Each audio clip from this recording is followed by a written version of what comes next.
आचार्य श्री गुरुवर विद्यासागर महाराज की जय हो। आचार्य श्री गुरुवर कुंद कुंद महाराज की जय हो। परम पूज्य निर्यापक मुनि श्री 108 सुधा सागर जी महाराज की जय हो। जबलपुर से मदर टेरेसा नगर से संध्या जन की जिज्ञासा है, गुरुवर के चरणों में नमोस्तु। महाराज श्री द्रव्य संग्रह की गाथा नंबर 13 में 14 मार्गणा का वर्णन किया गया है। गुरुवर 14 मार्गणा में 3 पर काय मार्गणा बताया है, जिसका मतलब 5 प्रकार का शरीर। तो मेरी जिज्ञासा है कि यहाँ सिद्धांत देव आचार्य जी ने सीधे शरीर क्यों नहीं कहा गया, काय शब्द क्यों लिया गया है? कृपया समाधान करें। कोई बात नहीं, पर्यायवाची शब्द लिया। काय शब्द पिछले थे जैन दर्शन में। काय को शरीर को कोई शब्द ले लेते हैं, कोई बड़ी बात नहीं। काय और शरीर एक संचय के अर्थ में आता है। बहुत सारे परमाणु मिलकर के जो वस्तु बन जाती है उसको काय लेते हैं, कोई विशेषता नहीं। अहमदाबाद से प्रमोद जैन की जिज्ञासा है, गुरुदेव के चरणों में नमोस्तु। महाराज से स्वर्गों में काल लब्धि कैसे तय होती है, यानी उनकी सागरों की आयु कैसे होती है? वहाँ कैसे पता चलता है कि इन देव की आयु 6 माह शेष रह गई है? क्या वहाँ महीने आदि समय का चक्र चलता है क्या? कृपया सब चलता है, पूरा जो यह सिस्टम है वही वहाँ चलता रहता है। और वहाँ सिस्टम अपने आप अलौकिक है। वहाँ कोई घड़ी घंटा देखने की जरूरत ही नहीं है। वहाँ जिस समय जिस कार्य का समय होता है घंटी बज जाती है अपने आप, कोई घड़ी की जरूरत नहीं। वहाँ सब अपने आप ऑटोमेटिक विमानों में सिस्टम लगे। जैसे किसी भी तीर्थंकर का जन्म होता है तो वहाँ उनकी घंटे बज जाते हैं, शंख बज जाते हैं, तुरी बज जाती है। जब उनकी आयु का अंत आने लग जाता है तो उनके गले की माला मुरझा जाती है। तो वहाँ उनके सिस्टम ऐसे हैं जो हर कार्य का संकेत देते हैं। क्योंकि घड़ी देखना ये स्टैंडर्ड डाउन माना जाता है। बड़े आदमियों को घड़ी देखना पड़े ठीक नहीं माना जाता। तो वो इतने बड़े हैं कि उनको घड़ी क्या देखना। उनके लिए तो सब अपने आप सिस्टम हो जाते हैं। उनके अपने आप विमानों में ऑटोमेटिक परिणति बन जाती है। उज्जैन से दिव्या जैन इनकी जिज्ञासा है, गुरुवर के चरणों में त्रिवार नमोस्तु। महाराज श्री कहा जाता है कि भगवान से कुछ नहीं मांगना चाहिए। मेरे 23 दिन की बच्चा है और 23 दिन से ही वो हॉस्पिटल में उसकी तबीयत खराब है और ऐसी स्थिति में वहाँ पर वो एडमिट है। तो क्या महाराज श्री मैं भगवान से अपने बच्चे की स्वस्थ की कामना बहुत बार समझा चुका हूँ। मांगने का अर्थ भिखमंगे मत बनो। मांगने का अर्थ है कि अपनी बात को वहाँ कहने में कोई बाधा नहीं है। अपने बच्चे को जीवन दान मांगने में क्या बाधा है? जिंदगी की आवश्यक वस्तुओं को यदि अपन विनय पूर्वक, श्रद्धा भक्ति पूर्वक और यदि याचना करते हैं तो शास्त्रों में भक्ति का स्वरूप मैंने ये कहा है, भक्ति में ऐसा मांगने की बात आए, प्रसिद्धंतु है, भगवान प्रसन्न हो। तो क्या वो अपन से नाराज है? तो भक्ति में ऐसा आता, लेकिन तत्व दृष्टि रखो। न भगवान देते हैं और ना कोई लेता है ना देता है, ये तत्व दृष्टि है। लेकिन व्यवहार में भगवान से ऐसा ही कहा जाता है। ऐसा कहने से हमारे लिए पुण्यबंध होता है, हमारा कार्य हो जाता है। तो उसके भाव को समझा करो, कोई बाधा नहीं। इस प्रकार की बात को भगवान के सामने नहीं कहेंगे, कहें याचना करेंगे तो कहाँ करेंगे। लेकिन याचना की एक मर्यादा होना चाहिए। कोई फिर जुए का, सट्टे का नंबर भी भगवान से मांगने लग जाए, अनैतिक कार्यों को मांगने लग जाए जैसे रावण आदि, तो भाव पक्ष समझने के प्रयास करना चाहिए। नसीराबाद से डिम्पल जैन गदिया इनकी जिज्ञासा है, गुरुवर के चरणों में त्रिवार नमोस्तु। महाराज श्री आगामी 11 मई को जीव दया दिवस के रूप में संपूर्ण भारत देश मनाया जा रहा है। गुरु मेरी जिज्ञासा है कि महिला महासमिति को इस दिन को कैसे रूप में मनाना चाहिए? सारी महिला समिति के लिए आपका उपदेश मार्गदर्शन। हमारे लिए इस संबंध में अभी कोई जानकारी नहीं है, इसलिए हमने इस पर कोई विचार भी नहीं किया। न मुझे कोई अभी खबर है न कोई जानकारी है। बिना जानकारी के मैं इस पर अभी बोल नहीं पाऊंगा। दिल्ली से प्रदीप जैन की जिज्ञासा है, महाराज श्री के चरणों में कोटि कोटि नमोस्तु। महाराज श्री आपने 25 तारीख के जिज्ञासा समाधान में बताया कि जिस जीव के निदत्ति निकाचित कर्म सत्ता में होंगे वह जीव छपक श्रेणी नहीं चढ़ पाएगा। उनको भोगे बिना, परंतु छपड़ा सारजी में आया है कि निदत्ति निकाचित कर्मों से सहित जीव भी छपक श्रेणी चढ़ सकता है। उसके दोनों कर्म 9वें गुणस्थान के अंतिम समय में खुल जाते हैं। अर्थात उस रूप नहीं रहते। मेरी जिज्ञासा है कि आपने जो कहा वह किसी अन्य निधत निकाचित कर्मों की स्थिति कौन सी गाथा दिया? इन्होंने बताया, अब गाथा का नंबर तो नहीं बताया। छपड़ा सार, अब गाथा छपड़ा सार की गाथा बताइए और टीका बताइए, उसको मैं देख लूंगा। नांदेड़ महाराष्ट्र से राजेंद्र कुमार जैन छाबड़ा, इनकी जिज्ञासा है, गुरुवर के चरणों में त्रिवार नमोस्तु। सम्यक दर्शन की प्राप्ति तो दर्शन मोहिनी कर्म के उपसम, क्षयोसम या क्षय होने से होती है। यह चतुर्थ गुण स्थान में होता है जहाँ किसी भी प्रकार का कोई चारित्र नहीं होता। फिर यहाँ अनंतानुबंधी कषाय के अभाव का क्या प्रयोजन है? कषाय तो चारित्र मोहिनी का भेद है, यहाँ कषाय की एक चौकड़ी का अभाव होने से क्या चतुर्थ गुण स्थानवर्ती अवृत्ति शावक की आंशिक चारित्र माना जा सकता है? यदि नहीं तो अनंतानुबंधी के अभाव का यहाँ क्या प्रयोजन है? कृपया समाधान। अनंतानुबंधी को द्विमुखी कहा जाता है। जैसे कन्या किसी गोत्र में पैदा होती है लेकिन वो दूसरे गोत्र को भी प्रभावित करती है विवाह के बाद, ऐसे अनंतानुबंधी को दो-मुखी कहा। यह दर्शन को भी घात करती है और चारित्र को भी घात करती है। तो वहाँ पर सम्यक्त्वाचरण नाम का एक चारित्र होता है। सम्यक्त्वाचरण नाम का यानी सम्यक दर्शन के लिए जो व्यक्ति के मन वचन काय की क्रियाएं चाहिए, उपयोग की क्रियाएं चाहिए, तद्रूप होने में उनकी स्थिति बन जाती है। लेकिन जब चारित्र मार्ग में आते हैं तो जो मोक्ष मार्ग में जिस चारित्र की चर्चा है वह चारित्र चौथे गुण स्थान में नहीं है। सम्यक दर्शन के लिए भी तो कुछ करना है, ऐसे थोड़ी कि सम्यक दृष्टि का बिल्कुल आचरण दुराचरण होता है। सम्यक दृष्टि भी निसंकित निकांक्षित आदि अंगों को पालता है, सच्चे देव साध गुरु की पूजा पाठ करता है, षड आवश्यकों का पालन करता है। तो ये भी तो एक प्रकार का चारित्र है, लेकिन यह चारित्र मोक्ष मार्ग में गुण स्थान की व्याख्या में मान्य नहीं है। तो अनंतानुबंधी एक ऐसी फर्स्ट एड चारित्र की क्रिया है जो सम्यक दर्शन के योग आचरण को करने के लिए अपना बाधा बन रही थी, उसके हट जाने से वह सम्यक दर्शन के अंगों को अच्छी तरह पालन कर सकते। पूज्यवर कुंद स्वामी ने अनेक चारित्रों के साथ साथ एक सम्यक्त्वाचरण चारित्र नाम की चर्चा अष्टपौड़ में की है। लेकिन उस चारित्र से कोई अनुभूति मत मानना, ये मत मान लेना। कई लोग उसको लेकर के चौथे गुण स्थान में भी रत्नत्रय मान लेते हैं, तो इसको रत्नत्रय का रूप नहीं मानना चाहिए। बारावती महाराष्ट्र से शुक्ला अजित कुमार गोदा, इनकी जिज्ञासा है, पूज्य महाराज श्री के चरणों में कोटि कोटि नमोस्तु। इस लॉकडाउन के कर्म रूपी अंधेरे में प्रभु आप हमारे लिए सूरज हो, आपकी वजह से हमारे जीवन में उजियाला है, इस उपकारों को कैसे चुकाएं? महाराज श्री, मेरी जिज्ञासा है, 2 वर्ष पूर्व 10 लक्षण में आपने जो ध्यान लिया था वो एक दिन के लिए टीवी पर दिखाया गया था।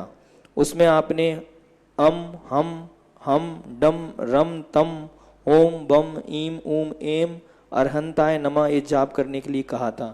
तो क्या महाराज श्री हम महिलाएं ध्यान नहीं कर सकती? इसका कृपया समाधान। जाप कर सकते हैं, जाप करने में कोई बाधा नहीं है। ध्यान आप लोगों के लिए उपयुक्त उस स्थिति में नहीं है। जो ध्यान यहाँ निर्विकल्प रूप बनाने को कहा है वो नहीं, जाप करने में कोई बाधा नहीं। ललितपुर से राहुल जैन, इनकी जिज्ञासा है, महाराज श्री के चरणों में त्रिवार नमोस्तु। महाराज श्री, जो 12 प्रकार के अविरति होती हैं वे 12 प्रकार की अविरति कौन कौन सी होती हैं और उनके अर्थ क्या हैं? कृपया समाधान। 12 प्रकार की अविरति यही होती हैं, जैसे षट काय के जीव, उनको पंच इंद्री और मन के साथ मिला देने पर ये 12 आवृत्ति हो जाती है। मुंबई से विजय कुमार जैन, की जिज्ञासा है, मुनि श्री के चरणों में त्रिवार नमोस्तु। महाराज श्री, जैन धर्म में आदर्शों में कुछ अस्पष्टता, अनेकवाद व विरोधाभास प्रतीत होता है। क्या जैन धर्म बत्तु सहावो धर्मों के अनुरूप स्वभाव प्रधान है या भाव प्रधान है या कर्म प्रधान है, नियति या भाग्य प्रधान है या निमित्त प्रधान है या पुरुषार्थ प्रधान है? क्या ये सत्य प्रधान है या उचित प्रधान? क्योंकि दिगंबरता, पैदल विहार, आत्मा आदि इसी सत्य मूलता या समता की ओर संकेत करती है, जबकि पुरुषार्थ सदगति की प्राप्ति। कृपया समाधान। प्रधान और अप्रधान तुम बनाने वाले कौन होते हो? प्रधान जैन आगम के यही तो सबसे विशेषता है, ना कोई प्रधान है ना कोई अप्रधान है। अर्पिता नर्पित सिद्धि, जिस समय जिसकी भूमिका पड़ जाती है, जब युद्ध होता है तो सैनिक प्रधान है, राजा पीछे हो जाता है। और जब राजगद्दी का सवाल आता है तो सैनिक साइड में हो जाता है, राजगद्दी की बात बन जाती। हमारे यहाँ प्रधान और अप्रधान विवक्षा के अनुसार है, सब विवक्षाएँ, पुरुषार्थ भी हमारे यहाँ प्रधान है, भाग्य भी प्रधान है, हमारे यहाँ शब्द भी प्रधान है और शब्द रहित भी प्रधान है। ये सब हमारे प्रासंगिक हैं। जब किसी चीज़ की भूमिका बनती है तो वहाँ में द्रव्य, क्षेत्र, काल, भव, भाव 5 दृष्टिकोणों से देखने के बाद हम प्रधानता की बात करते हैं। कभी कभी गाड़ी की पूरी गाड़ी में किसकी प्रधानता माने? इंजन की। इंजन की प्रधानता है तो फिर बाल्टी के बिना भी इंजन गाड़ी चला के दिखाएं। हर चीज़ के जैसे गाड़ी का हर पार्ट होता है, उसकी हर स्थान पर अलग अलग भूमिका होती है। अपनी ज़िंदगी में भी ऐसा ही होता है। इसलिए मुख्यतः किसी एक को प्रधान मानना एकांत है, मिथ्यात्व है, जो ठीक नहीं है। वस्तु स्वभाव को जो धर्म है वो वस्तु स्वभाव का धर्म तो यही है, अर्पिता नर्पित सिद्धि। जिस समय स्थिति बनना है उसको मोक्ष गुण की विवक्षा करना चाहिए। समंत पत्र नारायण भगवान ने स्वयंभी स्त्रोत के अंदर अनेक स्थानों पर उन्होंने कहा गौण और मुख्य की विवक्षा हमेशा शाश्वत नहीं होती है, तात्कालिक होती है। यूएसए से ऋतुराज जैन की जिज्ञासा है, महाराज श्री के चरणों में नमोस्तु। महाराज श्री, मेरी जिज्ञासा है कि भरत और ऐरावत क्षेत्रों की रचना एक जैसी होती है, तो क्या वहाँ भी इस तरह की महामारियाँ होती हैं जैसे कोरोना जैसी की समस्या? बराबर होती है, सब कुछ होता है। वहाँ भी ऐसे वैज्ञानिक चल रहा होगा, ऐसे ही कोई महाराज जिज्ञासा समाधान कर रहे होंगे, ऐसे ही लाइव टेलीकास्ट हो रहा होगा। वहाँ के लोग सब पूरा जो यहाँ है वही ऐरावत में होता है। करेली से शुभम जैन की जिज्ञासा है, महाराज श्री के चरणों में नमोस्तु। महाराज श्री, लोक में 6 द्रव्य एक में मिलकर सर्वत्र भरे हुए हैं, एक का गुण दूसरे का नहीं होता, सभी स्वतंत्र हैं। एक सिद्ध भगवान में अनेक सिद्ध भगवान होते हैं, तो सभी के गुण अलग अलग होते हैं? कृपया समाधान। सभी के गुण अलग अलग, प्रत्येक वस्तु अपने गुण द्रव्य अपने गुणों का अविनाभाव संबंध है। एक माही एक राज एक स्थान पर रहने से उनका सुख में कोई फर्क नहीं पड़ रहा है। बाह्य क्षेत्र एक है, आकाश के प्रदेशों की अपेक्षा एक है, अपने स्वरूप की अपेक्षा तो प्रत्येक द्रव्य प्रत्येक सिद्ध भगवान स्वतंत्र ही हैं। कोई गुणों में नहीं, सब अपना अपना सुख भोग रहे हैं, अपना अपना कार्य कर रहे हैं। सागर से वर्षा जैन की जिज्ञासा है, महाराज श्री के चरणों में त्रिबार कोटि कोटि नमोस्तु।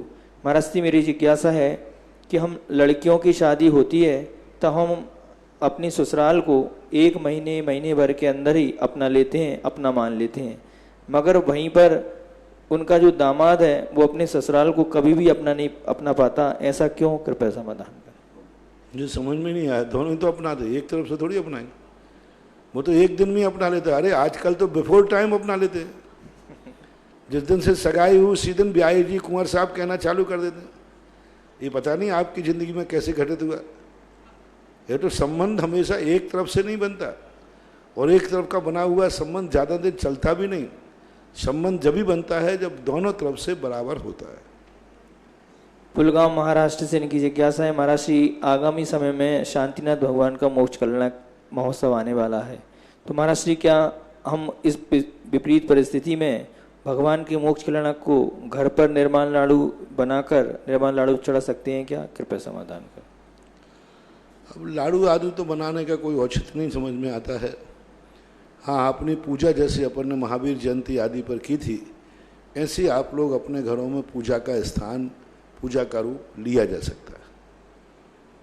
ककोड़ से आशीष कुमार जैन की जिज्ञासा है, महाराज श्री के चरणों में नमोस्तु। महाराज जी, अगर किसी के घर में कोई मृत्यु हो जाती है तो 12 दिनों के अंदर घर में किसी दूसरे व्यक्ति के द्वारा घर में स्वाध्याय आदि करना उचित है या नहीं? कृपया समाधान करें। घर की शुद्धि नहीं होने से नहीं होना चाहिए, क्योंकि दूसरा व्यक्ति भी कर रहा है तो घर की भी तो शुद्धि होती है 12वें दिन। तो घर की शुद्धि ना होने से वहाँ आयतन रूप पाठ कर सकते हो, भावना कर सकते हो, लेकिन साक्षात गुरु और साक्षात जनवाणी को वहाँ स्थापित करके स्वाध्याय करना मेरी दृष्टि से उचित नहीं। आधारतार जबलपुर से अरिहंत जैन की जिज्ञासा है, महाराज श्री के चरणों में त्रिवान नमोस्तु। महाराज श्री, आपके मुखारबिन अब जैसे से तुम्हारे 12 वर्षीय कोर्स वगैरह हैं, मोबाइल से चलते हैं पाठशाला, इनको पढ़ने में कोई बाधा नहीं। ये तो एक स्वाध्याय अलग चीज जिसकी गद्दी होती है, बाकायदा मंगलाचरण होता है, बाकायदा कायसल होता है, बहुत उसकी विधि अलग है। लेकिन ये जो सामान आपकी क्रियाएं चलती रहती है, इनमें करने में कोई बाधा नहीं। आधारताल जबलपुर से अरिहंत जैन की जिज्ञासा है महाराज श्री के चरणों में त्रिवान नमोस्तु। महाराज श्री, आपके मुखारबिन से बड़ी शांति धारा सुनते हैं हृदय अत्यधिक प्रफुल्लित होता है। आपकी अतिशयकारी और विस्मयकारी शांति धारा में आप कहते हैं कि विश्व से कोरोना बीमारी समाप्त हो, 5,68,99,584 रोग समाप्त हों। पर कुछ लोग शांति धारा पढ़ते समय कहते हैं कि कोरोना वायरस विनाशार्थ कहते हैं। तो क्या शांति धारा में कोरोना वायरस विनाश करना उचित है क्या? हमने कभी कोरोना को विनाश की बात कही नहीं, बीमारी के विनाश की बात कही। नहीं नहीं, मैं बोलता हूँ महाबीमारी। मैंने सांप के बिच्छू का, हमारी शांति धारा बहुत पवित्र है। शांति धारा में बिच्छू को मारने की बात नहीं कही, वृश्चिक विष भयानी, सांप को मारने की बात नहीं कही, सांप के विष से छिंद छिंद भिंद भिंद। मैंने ये नहीं कहा कोरोना मर जाए। कोरोना महामारी जो है वह महामारी को नाश किया जा रहा है। अब ऐसी स्थिति में तो तुम फिर कोई बिच्छू नहीं कर पाओगे, और जीव वो वायरस है। और एक और तो आप ही लोग कह रहे हो कि वो वायरस है ही नहीं। आपके विज्ञान ने तो कह दिया कि वो वायरस है ही नहीं, जीव है ही नहीं, अजीब है। तो आप अपने लोग स्ववचन बाधित क्यों होते हो? पहली बात तो वायरस है नहीं। दूसरा, यदि वायरस है तो हम ये कह रहे हैं कि ये सांप यहाँ से भाग जाए, जहर इसका नष्ट हो जाए। हम ये थोड़ी कि कोरोना मर जाए। आप शब्द समझो। हमारे पूज्य आचार्य शांति धारा के अंतर्गत जितने भी आए, एक स्थान पे भी हिंसा नहीं। कई लोगों ने ऐसी छोटी बुद्धि के कारण से कहा ये छिंद छिंद भिंद भिंद महान हिंसा है। अरे काय के कौन से जीव को छिंद भिंद किया? सर्व वृश्चिक विष भयानी छिंद छिंद भिंद भिंद। भय जो है छिंद छिंद भिंद हो, ना कि सांप और बिच्छू। महामारी छिंद छिंद भिंद भिंद हो, ना कि कोरोना जीव छिंद छिंद भिंद भिंद हो। उसके द्वारा जो बीमारी फैल रही है वह बीमारी नाश हो, उस बीमारी का प्रभाव कम हो जाए। कोरोना को मारने का, कोरोना जीव को मारने का भाव न किया है। अब आपको ऐसा सुनने में आ रहा है तो आपकी महिमा अलग है। नहीं महाराज श्री, इनका पूछना ये है कि जब आप तो बीमारी के लिए नहीं, लेकिन कुछ लोग इस विनाश के लिए बोलते हैं, कोरोना वायरस विनाश के लिए, उनके बारे में ये कह रहे हैं। कोई हमें में से मिलते कोई नहीं बोलता होगा। बोलता है तो उसको संस्कृत का या भाषा का ज्ञान नहीं होगा। महामारी विनाशार्थम सदा से कहा, पूरी शांति धारा में कितने बार आया महामारी विनाशार्थम। और सारी बीमारियां कोई ना कोई वायरस से होती हैं, और मैं सारी चीज़ों के लिए कहा महामारी विनाशार्थम। तो ऐसा नहीं, कोई बात उसमें हिंसा का कोई दोष नहीं है। न कोरोना के प्रति हमारा द्वेष भाव है, न उसके विनाश का भाव है। मच्छर बहुत है, लेकिन हम कह रहे हैं मलेरिया विनाशार्थम। मलेरिया किसी जीव को नहीं हो। अब मलेरिया का विनाश करने के लिए हम ये थोड़ी करें मच्छर मर जाए। मलेरिया विनाशार्थम, टीबी विनाशार्थम, कैंसर विनाश। अब कैंसर भी तो कीड़ा ही है।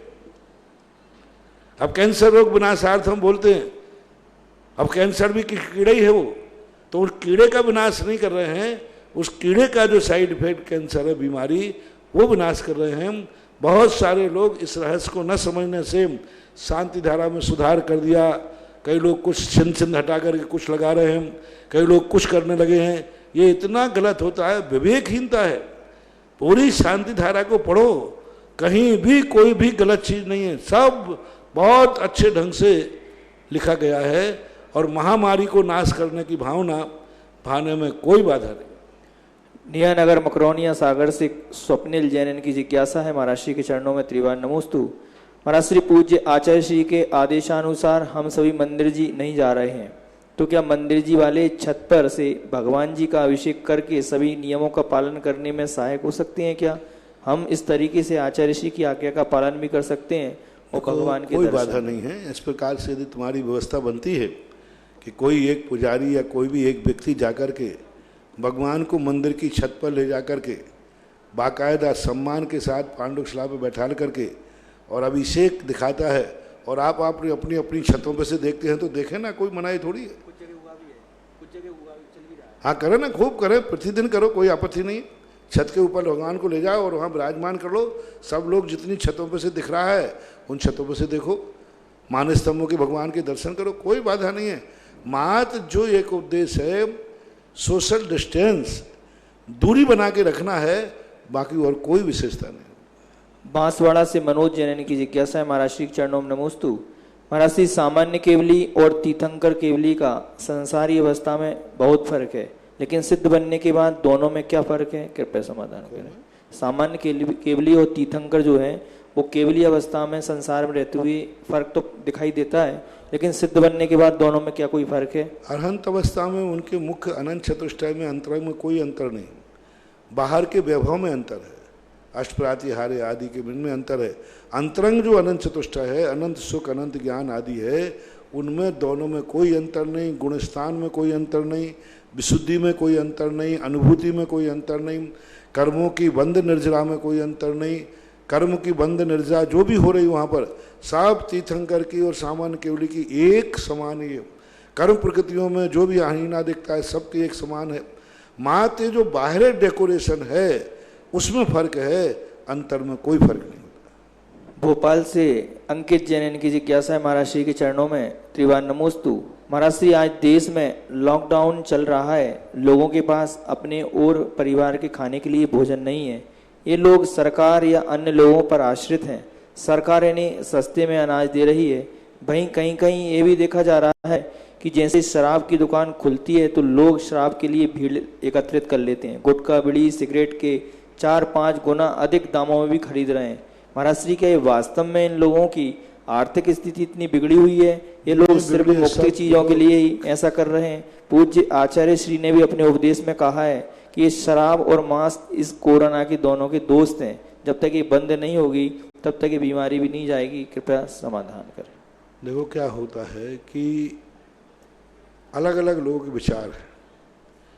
जो वास्तविक गरीब है वो शराब से भी दूर है, और जो बदमाश गरीब हैं वो शराब के लिए भी गरीब बन जाते हैं। शराब के लिए सरकार की सुविधाएं लेकर के और शराब के लिए और सरकार ने इसलिए इतना पैसा बढ़ा दिया। मैं तो कहता हूं एक एक गुटखा की एक एक पुड़िया 1-1 लाख रुपए में मिलना चाहिए। कोई व्यक्ति यदि गुटखे की पुड़िया और शराब की बोतल 1-1 लाख में बैठे तो मैं तो उसके लिए कहूँगा बहुत अच्छा है। यदि पहला तो यही भावना है कि भाई बंद हो जाए, यही नहीं। फिर दूसरा तरीका क्या होता है, आपका बच्चा किसी चीज़ को उठाने जाता है तो पहले आप क्या करते, उसको मना करते, भाई इसको मत छूना। वो नहीं मानता है तो फिर क्या करते, आप ऊपर टांग देते, ऊपर रख देते हैं। बिल्ली है आपके दही को खा जाएगी तो आप क्या सींचे पे टांग देते। इसी प्रकार पहले तो हम यही कह रहे कि भैया ये सब चीजें मत करो। ऐसे संकट की घड़ी में शराब पी रहा है, मरेगा ये नियम से, बहुत बुरी। एक सामान अच्छे दिनों में शराब पीने वाला व्यक्ति और एक ऐसे संकट की घड़ी में जहां लोगों को खाने के लाले पड़ रहे हैं। लोग कहते हैं निधत्त निकाचित कौन, लोग कहते हैं ऐसी गरीबी क्या महाराज, कोई सहायता भी नहीं कर रहा है, भिखारी को भीख भी नहीं दे रहा है। ये कौन पापी है? ध्यान रखना, जो मैं बोलता हूँ तो तुम लोगों को बहुत बुरा लगता है कि ऐसे गरीब जिनकी कोई सहायता भी नहीं कर रहा है महाराज। कई लोग कहते महाराज ऐसे गरीब हैं लोग में जिनकी कोई सहायता नहीं कर रहा है, वे यही पापी लोग हैं। ये वही पापी लोग हैं जब सारा विश्व एक एक दाने को तरस रहा था और ये शराब खरीद रहे थे, शराब पी रहे थे। लॉकडाउन में जो शराब पिएगा, जो गुटखा खाएगा, जो नशा करेगा, वह नियम से ऐसी गरीबी में पैदा होगा कि उसके कटोरे में लोग भीख भी नहीं देंगे। ऐसा बीमार होगा कि बैठने के लिए वैद्य नहीं मिलेगा, ऐसा अपने दुर्गति को प्राप्त होगा। खाने का दाना नहीं मिलेगा, दुर्गति में निश्चित है। क्योंकि ऐसे समय जहां से आर्थिक संकट में पड़ा है, जहां देश में हर व्यक्ति के लिए समस्या बनी है आज आवश्यकताओं के लिए इतनी, और इस समय नशा करना, इस समय गुटखा बीड़ी सिगरेट पीना, ये सबसे बड़ा। जो लोग शराब और गुटखा खा रहे हैं, पी रहे हैं, ये कान खोल के सुने यदि कोई हो। जैनियों से भी मेरा कहना है, सबसे कहना है, कोई भी यदि ऐसे लॉकडाउन के समय गुटखा खा रहा है, निश्चित समझना उसको ऐसी कैंसर होगा जिसकी दवाई भी दुनिया में नहीं मिलेगी, ऐसी बीमारी आएगी। और ऐसा निघाचित कर्म होगा कि वो खाने के दाने को तरस जाएगा, क्योंकि संकट के समय तुमने ये पाप किया है। अच्छे दिनों में जब खुला था उस समय के पाप में अभी के पाप में अंतर है। ऐसे समय पर तुम शराब का, इसलिए अब इतना करने नहीं माना। तो मैं कह रहा हूं कि अब इनको दूसरा तरीका यही है कि सारे गुटखा वालों, सारे शराब वालों 1-1 लाख रुपए की 1-1 पुड़िया और 1-1 गुटखा कर दो। क्या करें? अब वैसे नहीं मानेंगे। अब 1 लाख की 1 गुटखा करेंगे, पुड़िया कर देंगे, तो वो लोग कितने लोग गुटखा खाने से बच जाएंगे? अब क्या कर रहे हैं? तरीका है। अब 1 लाख रुपया किसके पास रखा, तो ऐसे मानेंगे। अब तुम कहो महाराज फिर बेचने वाले का तो पवारा हो जाएगा। अरे इन पापियों का पैसा कमाने में कोई बाधा नहीं है। इन पापियों के पैसे से कमाने में कम से कम कमाने वाला कुछ अच्छे कार्य में तो लगा रहा है। लेकिन ये तो इसका बहुत बड़ा दोष है। इतना जब शराब की दुकानों के संबंध में सुना तब मैं आश्चर्यचकित रह गया, इन सब का क्या होगा, कैसा निधत्त निकाचित कर्म का बंध बनेगा। ऐसी घड़ी में जहाँ 1-1 दाने के लिए पशु दाने को मर रहा है, गाय चारे को मर रही है, हाथी मर रहे हैं। अभी कल बता के हाथियों को खाना नहीं मिल पा रहा है ऐसे समय पे, गायों को नहीं मिल रहा है, गौशालाओं में भूसा घास जाने में दिक्कतें हो रही हैं। जहाँ गाय मर रही हो, पशु मर रहे हो, लोग मर रहे हो भूखों के कारण, आर्थिक का संकट आया हो, और वहाँ पैसा, ये लक्ष्मी उनको ऐसा अभिशाप देगी कि 100-100 भवों तक भी उनके पास 1 कौड़ी भी नहीं आएगी, जो लॉकडाउन के समय। इसलिए फरमान सुने सभी लोग, लॉकडाउन के समय कोई व्यक्ति यदि गुटखा, तमाकू, शराब, कोई प्रकार का नशा कर रहा है, समझ लेना वो किसी की मौत की अर्थी रखी हुई है, और उसके बावजूद भी जाकर के शराब पी रहा है, उसके बावजूद भी गुलछर्रे उड़ा रहा है। इसलिए बहुत बड़ा दोष है। और सरकार को भी अर्थ कमाने के लिए कोई दूसरा तरीका अपनाना चाहिए था। शराब की छूट दे करके महाबीमारी को बढ़ावा देना है। अरे शराब नहीं पी रहे थे तो लोग कंट्रोल में थे, घर में थे। अब शराब पीने के बाद तो उसको कानून ही याद नहीं रहेगा कि मुझे क्या करना। अभी कम से कम इसलिए अभी भारत में कोरोना की पाबंदी सबसे, अभी विश्व में सबसे कम परसेंटेज भारत का है, लेकिन बहुत कम है, बहुत कम है। लेकिन अब जो शराब की छूट दे दी, अब कोरोना बढ़ेगा इस देश के अंदर बहुत तेजी से, बहुत तेजी से बढ़ेगा। ये सारे शराब पी करके और कोरोना को बढ़ाएंगे। तो सरकार ने एक बहुत बड़ी गलती की है।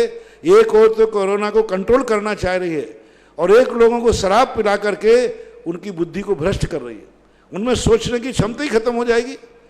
बल्कि पाबंद करना चाहिए कि देश में जब तक लॉकडाउन है, जब तक ये कोरोना महाबीमारी है, तब तक कोई व्यक्ति शराब, नशे की कोई भी वस्तु का प्रयोग नहीं करेगा। ये पाबंदी करते तो शायद कोरोना बहुत जल्दी भाग जाता। ऐसा ललितपुर से राहुल जैन, इनकी जिज्ञासा है, महाराज श्री के चरणों में त्रिवार नमोस्तु। महाराज श्री, हमारे शास्त्रों में 10 प्रकार के सत्य बताए हैं, तो महाराज जी 10 प्रकार के सत्य कौन कौन से होते हैं, कृपया समाधान। सत्य पूरे सत्य हैं। जनपद सत्य है, सूत सत्य है, आज्ञा सत्य है, और भी बहुत सारे, व्यवहार सत्य है, प्रतीति सत्य है, संभावना सत्य है। आत्मानुशासन के अंदर इनका वर्णन है। पूज्य अकलंग स्वामी ने राजवार्तिक के अंतर्गत भी किया है। यानी एक जनपद सत्य, जब लोगों ने मिलकर के किसी बात को सिद्ध कर दिया। संभावना सत्य, प्रतीति सत्य, सूत्र सत्य, आज्ञा सत्य, ऐसे बहुत सारे सत्य, 10 सत्य होते हैं। शिवपुर से चिंटू जैन, इनकी जिज्ञासा है, महाराज श्री के चरणों में त्रिवार नमोस्तु। महाराज श्री, मेरी जिज्ञासा है कि सबसे पहले दान राजा श्रेयांश ने भगवान आदिनाथ को आहार के रूप में दिया था। जैन समाज के दानवीर भामाशाह ने भी सन 1578 में महाराणा प्रताप को अपनी पूरी संपत्ति व सोना दान कर दिया था। मेरी जिज्ञासा है कि गुरुदेव, भगवान आदिनाथ के बाद क्या भामाशाह ने ही दान दिया था? यदि किसी और जैन राजा ने दान दिया था तो उनके बारे में बताएं, क्योंकि उनके बारे में कम ही लोगों को जानकारी है। कृपया समाधान। भामाशाह का दान नहीं माना जाएगा, ये सहयोग माना जाता। मैंने कहा ना, दान वही है जो देव शास्त्र गुरु के निमित्त से दिया जाता है, जिसमें पात्र की महत्वता होती है। ये जो कुछ भी अपन देते हैं राष्ट्र को, राजा को, परस्पर में, इसको सहयोग बोलते हैं। इसलिए राजा श्रेयांश का तो दान माना जाएगा और यहाँ पर भामाशाह का सहयोग माना जाएगा। और सहयोग की अपेक्षा से उसके पहले भी बहुत सारे हुए, ऐसी बात नहीं, बड़े बड़े राजा महाराजाओं ने बहुत बड़ा सहयोग दिया। क्योंकि भामाशाह एक ऐसे समय पर सहयोग दिया और एक ऐसे राजा को दिया जो तात्कालिक उस समय हमारी भारतीय संस्कृति का बहुत बड़ा रक्षक था। उसके पहले भी बहुत बड़े बड़े दान हुए हैं। एक दक्षिण भारत में अतिमम्मे करके, इनसे नाम है, अतिमम्मे करके बहुत बड़े दान, 100 गायों को, 100 स्वर्ण मुद्राओं को बहुत दान देने की परंपरा उसमें थी 10वीं शताब्दी में। तो ऐसी बात नहीं है, दान देने वाले समय समय पर बहुत हुए हैं। भरूच से पलक जैन इनकी जिज्ञासा है, गुरुवर के चरणों में नमोस्तु। महाराज श्री आदिनाथ भगवान प्रथम हारचर्या के लिए जब निकले तब मुनि अवस्था में थे, तब तो वो उपदेश देकर संबोधित कर हम श्रावकों का आहार की विधि बतलाकर आहार क्यों नहीं ग्रहण किया? नियोग रहता है, तीर्थंकर दीक्षा लेते ही मौन ले लेते हैं, ये हर तीर्थंकर का नियोग है, इसलिए वो उपदेश नहीं दे पाते। बागपत उत्तर प्रदेश से अमन जैन की जिज्ञासा है, महाराज श्री के चरणों में नमोस्तु। महाराज श्री इस पंचम काल में कोई जीव जन्म से ही 7 व्यसन का सेवन कर रहा हो, समझाने पर भी नहीं समझ में आ रहा हो और भविष्य में उसके व्यसन छोड़ने के कोई लक्षण भी नजर नहीं आते, तो ऐसा जीव कहाँ से आया है और इसकी क्या भावी गति होगी? जन्म से तो कोई व्यसन करता नहीं, जन्म के बाद करता है। जन्म से तो व्यसन करने का सवाल ही नहीं उठता, जन्म के बाद से है। अब ऐसे जीवों का कोई ना कोई पुण्य लेकर के आए हैं इसलिए कर रहे हैं, और पाप कमा के जाएंगे तो दुर्गति में जाएंगे। बॉम्बे से मंजू पाटोदी इनकी जिज्ञासा है, गुरुवर के चरणों में त्रिवार नमोस्तु। महाराज श्री निर्वाण कांड में आता है, दशरथ राजा के सुत कहे देश कलिंग 500 लहे, कोटि शिला मुनि मुख कोटि प्रमाण, बंधन करूं जोर जोगपान। महाराज जी ये कलिंग कहाँ पर है और कोटि शिला का क्या, मुनि का क्या अर्थ है? कृपया समाधान। कोटि शिला को यही बोलते हैं, ना करोड़ों करोड़ों मुनि मोक्ष जाते हैं, उसको कोटि शिला बोलते हैं। पूज्यवर रविशरण महाराज ने श्री पद्म पुराण के अंदर कोटि शिला का वर्णन किया है। जो नारायण होते हैं उस कोटि शिला को अलग अलग शक्ति के अनुसार उठाते हैं। पहले नारायण ने सिर तक उठाया था ऊपर करके, फिर धीरे धीरे करके शक्ति कम होती जाती है, तो उसको भी कोटि शिला बोलते हैं, जहाँ नारायण का परीक्षण होता है। तो अब आज वर्तमान में वो कहाँ है, किस रूप में है, इतिहास में कहीं घोटने में नहीं मिल रही। परम पूज्य आचार्य गुरुदेव विद्यासागर जी महाराज के परम ज्ञानवर्ती शिष्य निर्यापक श्रवण मुनि पुंगव श्री सुधासागर जी महाराज के मुखारविंद से आप अभी ऑनलाइन आयु जिज्ञासाओं का समाधान प्राप्त कर रहे थे, और बहुत सारी जिज्ञासाएं और भी हमारे पास है। इसके पूर्व इस क्षेत्र पर एक बनने वाला सहसगुड़ जिनालय, जिसके लिए आज इस लॉकडाउन में भी पवित्र पावन भावना भाई चिंचवड़ा महाराज जी 1 लाख रुपए की राशि में सहसगुड़ जिनालय बनाने की भावना भाई राजकुमार, स्वकांत मंगल, स्वप्निल, स्वकांत श्वेता, तनिषा, रियांश, कपिल, सौमिनल आदि समस्त शाह जैन परिवार चिंचवड़ महाराज श्री, इन्होंने एक सहसगुड़ जिनालय बनाने की भावना भाई।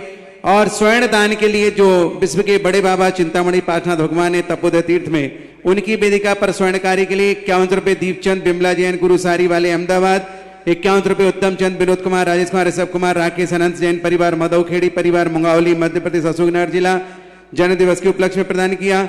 और इस प्रकार से बहुत सारे भक्तों की जिज्ञासाएं, जिन जिज्ञासाओं का हम अब क्रम चालू करते हैं, हर व्यक्ति की जिज्ञासा का समाधान इस पावन भावना के साथ गुरुवर के चरणों में नमोस्तु।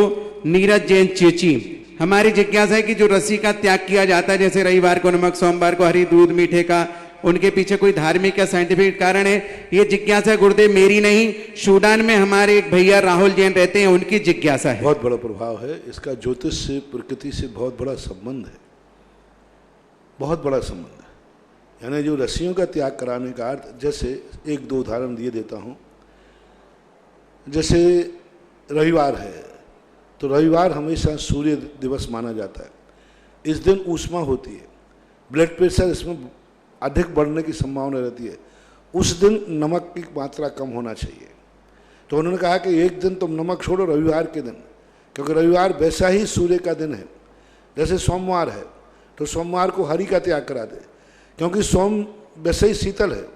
उस दिन सोमवार का जो नक्षत्र होते हैं वो हमेशा शीतलता की तरफ होते हैं। तो उन्होंने कहा कि हरि यानी सोम एक पानी और शीतल रूप का प्रतीक माना जाता है, तो उस दिन हरि भी एक शीतल होती है, हरि में भी रस भाग होता है। तो जितना पानी का भाग कम रहा है सोमवार को अच्छा है। तो जब ज्योतिष से इनको देखते हैं तो 6 दिन की रसी बराबर उस दिन का जो स्वभाव है, उस नक्षत्र का जो स्वभाव है, उस स्वभाव के अनुसार ही इन रस्सियों का त्याग देखने में आता है।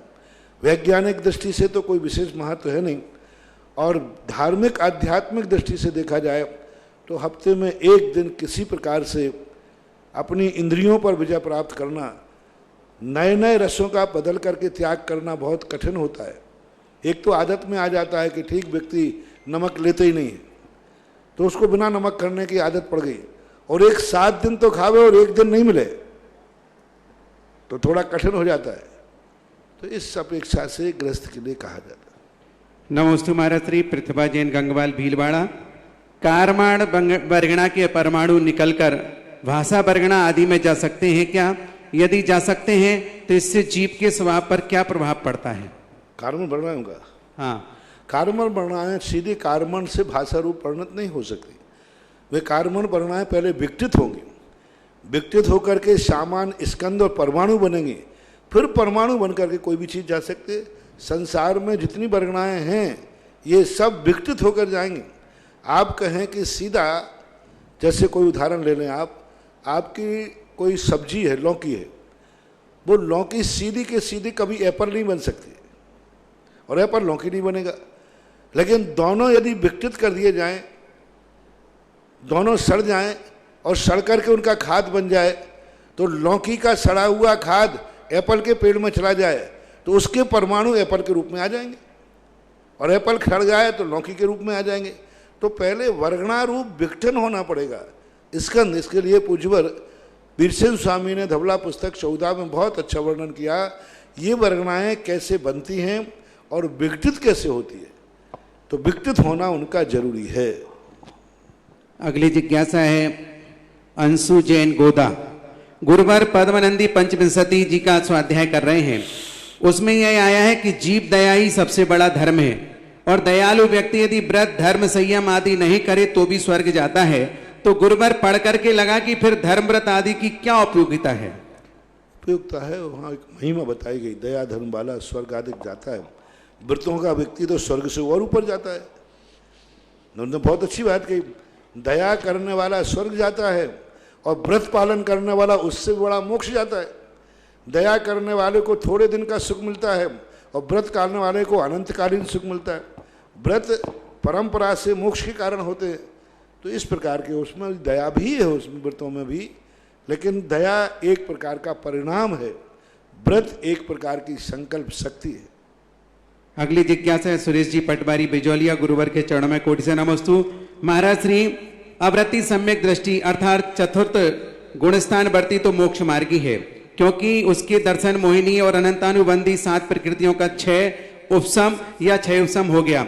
अवृत सम्यक दृष्टि जिसके सम्यक दर्शन नहीं है, वह वृत्ति भी हो तो भी मोक्ष मार्गी नहीं है, ऐसा पढ़ने में आया है। तो मेरा प्रश्न है कि अवृत्ति ग्रस्त मोक्ष मार्गी होता है या नहीं? यदि हाँ तो क्यों, और यदि ना तो क्यों? समाधान करें। अवृत्ति को मोक्ष मार्ग का प्रथम सीढ़ी कहा है, यदि वो सम्यक दर्शन से संपन्न है तो। और सम्यक दर्शन से संपन्न की इसलिए प्रशंसा की जाती है, कम से कम उसने सत्य को जान लिया है। सत्य के ऊपर चल नहीं रहा, लेकिन सत्य को जान लिया है। और एक मिथ्या दृष्टि जो वृत्ति है, अवृत्ति है, वृत्ति होकर के भी उसने सत्य को पता नहीं किया। व्रत तो ले लिए, मुनि भी बन गया, प्रतिमाधारी बन गया, सब बन गया, लेकिन उसने अपनी तत्व दृष्टि प्राप्त नहीं की। उसने लक्ष्य को मोक्ष नहीं बनाया। धम्मम भोग निमित्तम नातु कम्मख्य निमित्तम, संसार के विषय भोगों को प्राप्त करने के लिए कभी व्रत ले लेता है, त्याग कर देता है। तो इसमें दोनों में अंतर है।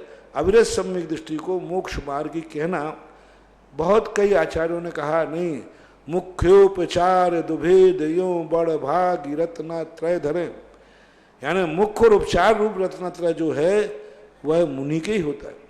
मोक्ष मार्गी कहने में पूज्यवर उमा स्वामी महाराज ने तत्वार सूत्र के अंदर स्पष्ट उल्लेख किया, सम्यक दर्शन ज्ञान चारित्राणि मोक्ष मार्ग, और यहाँ एक वचन का प्रयोग किया, यानी सम्यक दर्शन ज्ञान चारित्र तीनों जब एक साथ आ जाएं तब मोक्ष मार्ग बनता है।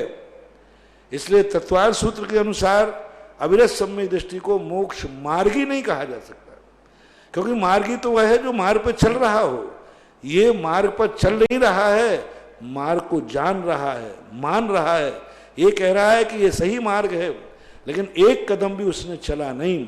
इसलिए उमा स्वामी महाराज के अनुसार, पूज्यवर अमृतचंद सूर्य आदि के मन अनुसार चतुर्थ गुण स्थानवर्ती मोक्ष मार्गी नहीं है, क्योंकि उसके पास रत्नत्रय नहीं है।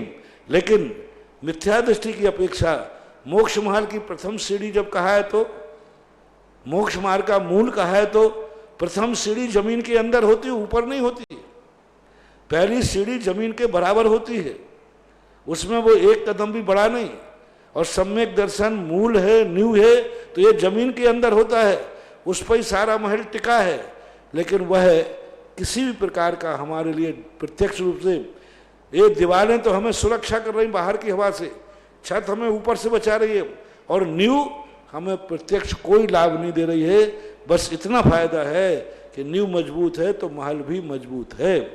इसलिए सम्यक दर्शनों के संबंध में अनेक आचार्यों ने अपने अपने मत प्रस्तुत किए हैं।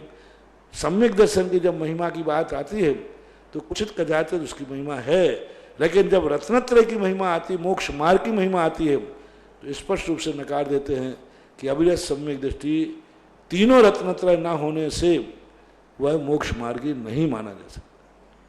अजित जी अजमेरा धुलियान वेस्ट बंगाल, परम पूज नमोस्तु गुरुवर, मेरे परिवार का पूरी समाज का नमोस्तु। आपने पिछले दिनों महिलाओं की शुद्धि अशुद्धि की जो व्यवस्था बताई थी वह बहुत ही मार्मिक थी, लेकिन गुरुवर आज की पीढ़ी इस पर ध्यान नहीं देती। क्या अशुद्धि वाली महिलाओं की थाली या नाश्ता की प्लेट से कोई वस्तु उठा करके शुद्धि वाला खा सकता है? दूसरा, छोटे बच्चों को माँ खिलाती है, नहलाती है, वह बच्चा पुरुषों के पास पहुंच जाता है और वह लेकर के घूमते हैं, फिर वही व्यक्ति मंदिर जाता है, जिनवाणी छूता है, साधुओं को छूता है, ये कहाँ तक उचित है? बिल्कुल गलत है, सब गलत हो रहा है। मैंने कहा था ना, दृष्टि ही नहीं पड़ना चाहिए, शरीर की स्पर्श करना तो बहुत दूर है। आजकल महिलाओं से तुम बर्तन साफ कराते हो, झाड़ू लगवाते हो, कपड़े धुलवाते हो, नहीं, शास्त्रों के अनुसार तो वो 3 दिन तक किसी भी कार्य के योग्य नहीं हैं। दृष्टि भी नहीं पड़ना चाहिए, शरीर की बात तो बहुत दूर रही। भोजन पानी पर कोई यदि भोजन खा रहा है तो अशुद्ध महिला की उस भोजन की थाली पर दृष्टि, तुम छूने की बात कर रहे हो। मैंने तो ये भी कहा था, यदि कोई भोजन कर रहा है तो दृष्टि दोष भी कहा। दूर से महिला भी मुनिराज का दर्शन नहीं करती, दृष्टि दोष है, छुएगी नहीं, लेकिन दूर से दर्शन कर ले तो भगवान का क्या बात हो गई? दूर से कर ले भगवान, नहीं कर सकती। देखने में आ जाना अलग चीज है, दर्शन करना अलग चीज है। महाराज का दूर से दर्शन कर ले वह नहीं कर सकती। दृष्टि तक जिसकी दोषी हो जाती है उसको तो किसी को भोजन करते समय देखना भी नहीं चाहिए। और जो बर्तन उसको दिए गए हैं वह 3 दिन के बाद अग्नि के द्वारा ही शुद्ध होते हैं। उसको अग्नि में डाल करके शुद्ध करना चाहिए, मांजने से शुद्ध नहीं होते, धोने से शुद्ध नहीं होते। उसको नियम से अग्नि में डाल करके और तब जाए, तब कहीं वो शुद्धि को प्राप्त होते हैं। अब आजकल तो क्या कहें, अब वो तो भगवान ही मालिक है। और होटलों में खाने वाले, कैटर्सों के हाथ का खाने वाले, इनका तो कभी शुद्धि हो ही नहीं सकती। अब होटल में बनाने वाली महिलाएं होती हैं। मैंने होटल वालों से, कई लोगों से पूछा कि हमने कि आप महिलाओं को 3 दिन की छुट्टी देते हैं क्या? बोले महाराज कबाड़ा दिवाली निकालना है क्या? यानी होटल में जितनी महिलाएं काम करती हैं उनको 3 दिन छुट्टी नहीं दी जाती। उसी अवस्था में वो बनाते हैं, उसी अवस्था में सब कार्य करते हैं। तो अब इसको क्या करें, इस युग का ऐसे ही स्थिति है। धीरे धीरे ये नाश और विनाश के कारण बनते हैं। बुद्धि भ्रष्ट हो जाती है, ऐसे से दूसरे की बुद्धि भ्रष्ट होती है, स्वयं की भ्रष्ट होती है। आजकल तो तुम लोग अशुद्धि के समय, मैंने कहा ना, शॉपिंग कर रहे हो, गाड़ी में बैठने जा रहे हो, घूमने जा रहे हो गार्डनों के अंदर।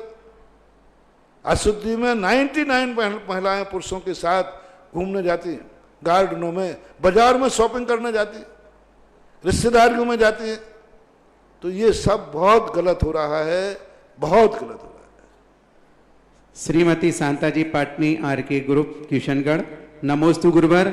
आज अगर कोई कन्या बिना अपने माता पिता व परिजनों की बिना स्वीकृति के घर से जाकर किसी को जिसको चाहती है उससे विवाह कर लेती है, वह निंदनीय है, भारत की यह सभ्यता भी नहीं है।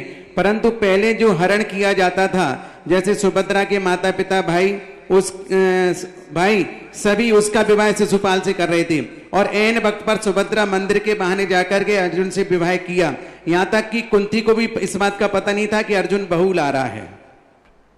देखो भाई, वे परिस्थितियां हैं, राजनीतिक और राष्ट्रीय परिस्थितियां हैं। उन महापुरुषों के संबंध में आप नकल करोगे तो बहुत बड़ी चीज बिगड़ जाएगी। आप देखो वहां राजनीतिक कितना, सुभद्रा के लिए भाई है, बहन कृष्ण जी भाई है, उसके सगे भाई अपनी बहन का अपहरण करा रहे हैं। कितना बड़ा राज्य। यदि वो सुभद्रा दुर्योधन को बहाई जाती तो अन्याय कितना हो जाता, कितना अन्याय, अन्यायी का संरक्षण हो जाता।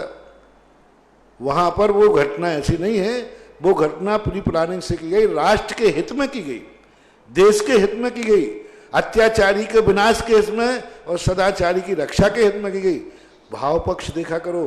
आके रुक्मणी के अपहरण करने की बात, सुभद्रा के अपहरण करने वाली बात इतना ही मत देखो, वहां पर प्रसंग देखो क्या है। यदि शिशुपाल के लिए यह बात बन जाती तो शिशुपाल एक अत्याचारी था, शिशुपाल एक दुराचारी था, शिशुपाल का एक अलग ढंग का वातावरण था। शिशुपाल के साथ यदि विवाह हो जाता तो भी अत्याचार बढ़ जाता, क्योंकि शिशुपाल भी अत्याचारी था। कृष्ण के लिए क्या क्या शब्द बोलता है शिशुपाल, देखो। तो उन प्रसंगों को आपको विचार करना चाहिए, वो बहुत सापेक्ष, उस समय के ऐसे प्रसंग होते थे जो कि राष्ट्र के हित में होते थे। आज तुम्हारे हित तो कुल कलंकी हैं, राष्ट्र कलंकी हैं और स्वयं जीवन विनाशक है। आप लोग जो संबंध जोड़ रहे हैं, आज लव मैरिज हो रही हैं, ये तो स्वयं घातक हैं, परंपरा घातक हैं, और अंत में जाकर के स्वयं की जिंदगी का विनाश हो जाता है। अगली जिज्ञासा रिकॉर्डिंग के माध्यम से। गुरुवर नमोस्तु नमोस्तु नमोस्तु। रमेश गजिया गांधीधाम से। गुरुवर, अभी लॉकडाउन का टाइम है, कोरोना का माहौल है, और गुरुवर आपका जो चिंतन और आपका जो आगम के प्रति जो आपका अनुराग है और आपकी जो श्रद्धा है, गुरुवर मेरी ऐसी भावना है कि जैसे पूर्व के हमारे पूज्यवर आचार्य महाराज कुंद समदबादा स्वामी जिनसेन आचार्य, वीर सेनाचार्य ने अपने आगम का वर्णन किया और आगम की लेखनी से लेख लिखा, तो उसका फायदा हम सबको मिल रहा है। गुरुवर, मैं चाहता हूँ कि आने वाले 100 या 200 साल बाद कोई ऐसी लेखनी भी चले जो पता चल सके कि उस जमाने में भी ऐसे बहुत दार्शनिक साधु हुए, और वो दार्शनिक साधु इतने विद्वान थे, इतना आगम का उनको ज्ञान था और इतने परिपूर्ण थे कि उनको सब जैन धर्म के तत्व का एक एक चिंतन था, और उनका चिंतन एक अलग विषय पे था। तो गुरुवर, आज के काल में एक आपके अलावा कोई साधु नहीं है, इसलिए आप अभी कोरोना के काल में अपनी लेखनी चलावे। आप ये ना कहें कि मैं मेरे पूर्व आचार्यों के ऊपर कैसे लिख सकता हूँ। तो गुरुवर कुंद आचार्य और समदबाद आचार्य ने भी तो लिखा, भूत बलि और महावीर भगवान के ऊपर कही हुई, गणधर गौतम की वाणी को कही हुई। तो गुरुवर, आप अपनी लेखनी को चलाए और कोई ऐसा शास्त्र का निर्माण करे ताकि हम सब भवियों को और आने वाली पीढ़ी आपको जन्मान तक याद करती रहे और जैन धर्म पे उपकार हो सके। गुरुवर मेरा नमोस्तु नमोस्तु। जितने भी हमारे मूल आचार्य कुंद आदि समंतभद्र महाराज हुए, उनको तो इसलिए लिखना पड़ा कि उसके पहले किसी ने लिखा ही नहीं था, किसी ने लिखा ही नहीं था, और धीरे धीरे विस्मृत हो रहा था। आज के युग में हमारे आचार्य इतना सब कुछ लिख चुके, कुछ भी लिखने के लिए से जो भी लिखता हूं, जो भी सोचता हूं, तुरंत अब पता चलता है ये तो फलाना आचार्य लिख चुका है, फलाने आचार्य लिख चुके। सब क्या लिखूं मैं? एक आचार्य ने तो यहां तक लिख दिया कि आप जो आचार्य ने विषय लिखा है उसको आगे कोई लिखेगा वो इसकी जूठन ही होगी। सब कुछ लिख चुका है। आप तो मात्र उनको समझना और समझाने वाली बात है कि उसको हम कैसे समझाएं और कैसे समझें। तो उसके संबंध में मैं लिखने से ज़्यादा प्रवचन को महत्व देता हूँ। आपको जो प्रवचन के माध्यम से आपको पता चला कि मैं दार्शनिक रूप से विषय को बोल रहा हूँ आगम, तो आप लोगों का काम है, मैंने बोल दिया आप लिपिबद्ध कर लो और लिख करके साथ बना लो ना, मैं बोल तो रहा हूँ। अब लिखने के संबंध में अलग चीज प्रगति बनती है, फिर ये लिखने में जब बैठ जाता व्यक्ति तो फिर बोलना बंद हो जाता है, क्योंकि उपयोग की जो एकाग्रता लिखने की तरफ चली जाएगी तो प्रवचन नहीं, प्राय जितने लेखक हुए वे वक्ता फिर उतने अच्छे वक्ता नहीं बन पाते, प्रस्तुत नहीं कर पाते। तो ऐसी स्थिति में आपने इतने प्रवचन दे चुके हैं, इन्हीं को यदि लिपिबद्ध कर लो तो शायद मेरे वजन से ज्यादा शास्त्र हो जाएंगे। कब से प्रवचन दे रहा हूं और प्रतिदिन प्रवचन दे रहा हूं, यानी प्रतिदिन कम से कम 20 से 30 पन्ने बोलता हूं। अब इनमें विषयों की पुनरावृत्ति भी होगी तो 50% मान लो कि भाई कोई उदाहरण है, कोई विषय है, पुनरावृत्ति हो जाती है। तो इसको आप लोग अपने, मैं बोल देता हूं, आप लोग उसको लिपिबद्ध करें। कुछ कार्य किया था डॉक्टर सुरेंद्र भारती ने, कुछ समय तक उन्होंने कार्य किया, कुछ उसके पहले भी कई लोगों ने कार्य किया, प्रवचन आदि लेकर के और पुस्तकों का रूप दिया और वो शास्त्र आपके सामने पहुंच गए। इनको भी आप कर सकते हैं, आप विद्वान लोग हैं, आप विद्वानों को तैयार करके, अब मैं अपनी प्रवचन में ही तैयार कराऊं ये मेरी बात की बात बनती नहीं। आप लोग करें, यदि आपको प्रवचन अच्छे लग रहे हैं तो आप प्रयास करें, आप श्रेष्ठी वर्ग हैं, आप विद्वान को तैयार करें कि महाराज जी के पूरे चतुर्मास में जितने प्रवचन हुए उनको लिपिबद्ध किया जाए। विद्वान को आप आजीविका दें, विद्वान को आप पैसा दें, विद्वान कार्य करेगा। हाँ विद्वान, क्योंकि विद्वानों की भी आजीविका होती है। आप उनको किसी विद्वान को, अच्छे विद्वान को पकड़ लें और उनसे इन सब का कार्य कराएं और उनको आजीविका की छूट दें कि भाई ठीक है, आप जो अन्य तरीकों से आजीविका कमा रहे हैं वो आजीविका मैं आपको देता हूं, आप यह कार्य करिए। तो करेंगे। जब देखो सरकार कितना वेतन दे करके प्रोफेसर बना करके उनसे काम कराती है, तो ये आप कार्य कराएं तो ज़्यादा बेटर रहेगा।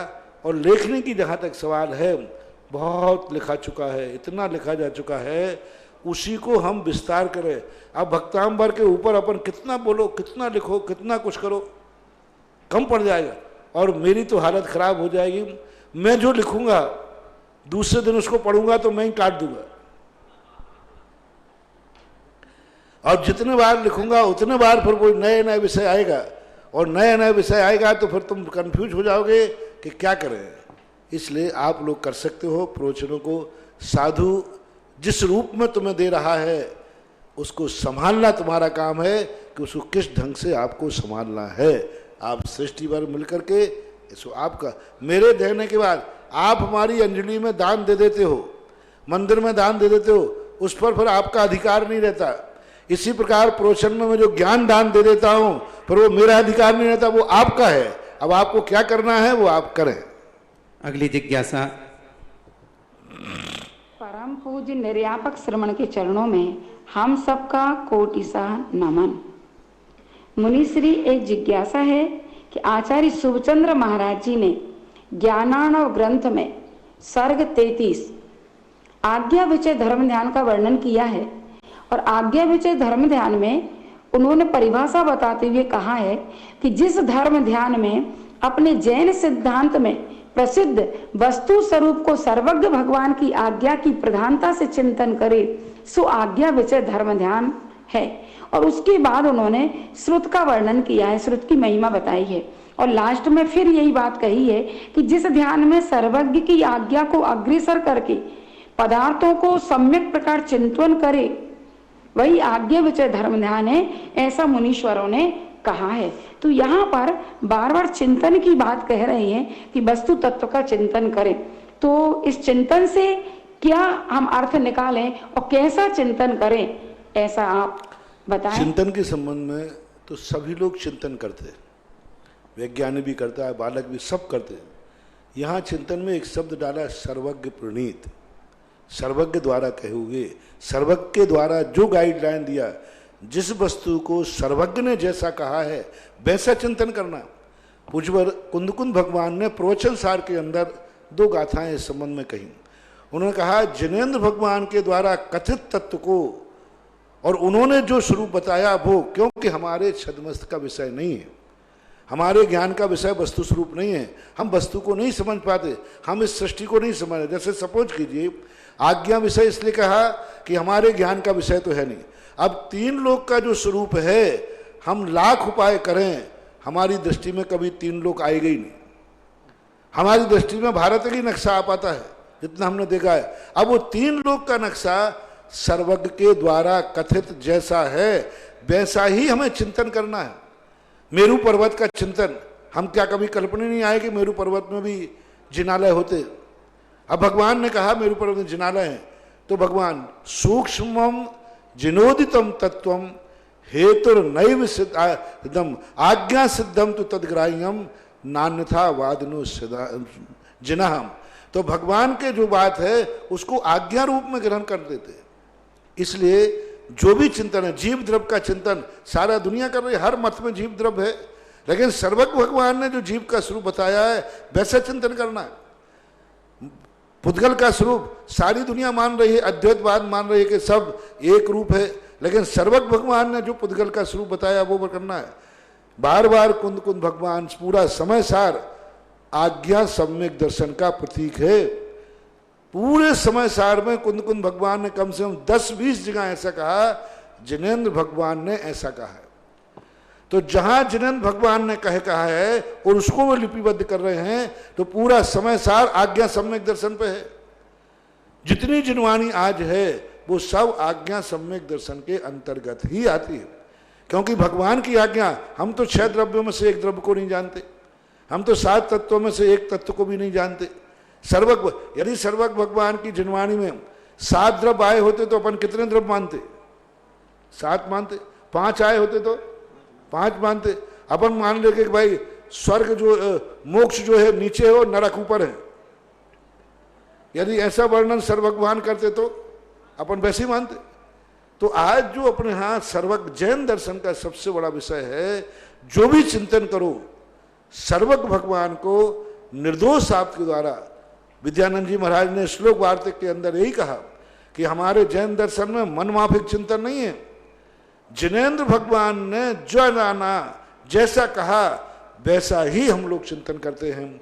इसलिए अपन लोग भी आज भी जितना भी चिंतन हो रहा है अपना, मैं प्रवचन दे रहा हूं आज्ञा सम्यक दर्शन पे, मेरे पास कुछ भी नहीं है, भगवान ने ऐसा कहा है। अपन जो भी ध्यान करते हैं, अरहंत भगवान का स्वरूप करते, अरहंत 18-200 से रहे थे, अष्ट प्रातिहार्य सहे थे, किसने कहा है? भगवान ने कहा है, भगवान की आज्ञा है कि अरहंत का स्वरूप है। तो आज वर्तमान में जितना भी चिंतन है सब आज्ञा सम्यक दर्शन का ही रूप है। अब आज्ञा सम्यक दर्शन के बाद जब व्यक्ति चिंतन में उतर करके और आज्ञा भगवान को भूल जाता है, उसे अपनी आत्मा की पर्याय बना लेता है, तो फिर अनुरूप हो जाता है, ऐसा मानना चाहिए। अंतिम जिज्ञासा गुरुदेव के श्री चरणों में बारंबार नमोस्तु। महाराज जी, मेरी जिज्ञासा यह है कि हम कहते हैं कि जैन धर्म सर्व प्राचीन है, अनादि निधन धर्म है। अन्य जितने भी धर्म हैं ये सब बाद में आए हैं। जैनेतर या वैष्णव या हिंदू धर्म जो है वो भी अपने आप को सनातन धर्म और प्राचीन धर्म कहता है। हम ये कैसे सिद्ध कर सकते हैं कि जैन धर्म ही सर्व प्राचीन है और हिंदू धर्म आज से 100, 1000, 2000, 5000, 5 लाख वर्ष पूर्व यह हिंदू धर्म आया? ये सारी बातें आज के समय पर प्रश्न उठाने लायक नहीं। विसंवाद के विषयों को उठा करके विसंवाद फैलाने से कोई मतलब नहीं। हर व्यक्ति अपनी बात को ये मान के चलता है कि मेरा धर्म प्राचीन है, मेरा विचार प्राचीन है। उसकी गलती नहीं है, उसके गुरु ने ऐसे ही कहा, उसके गुरु के गुरु ने ऐसे ही कहा, इसलिए वो नकार नहीं सकते। अब अपने विवेक के ऊपर है कि हम आगम तर्क और न्याय से कर करके उसको जाने। सांप्रदायिक किसी बंतों के नाम लेकर के विसंवाद फैलाना ये जिज्ञासा समाधान का काम नहीं है। जिज्ञासा वालों से मेरा कहना है, किसी भी संप्रदाय का, किसी भी धर्म का नाम लेकर के कोई जिज्ञासा करना, यहाँ पर उसका कोई समाधान नहीं किया जाएगा। समाज में, राष्ट्र में सांप्रदायिक सौहार्द होना चाहिए, सांप्रदायिक विद्रोह नहीं। ये सब बातें अपने अंतरंग सिद्धांतों की हैं, अंतरंग परिणतियों की हैं, यहाँ की नहीं है। बोलिए।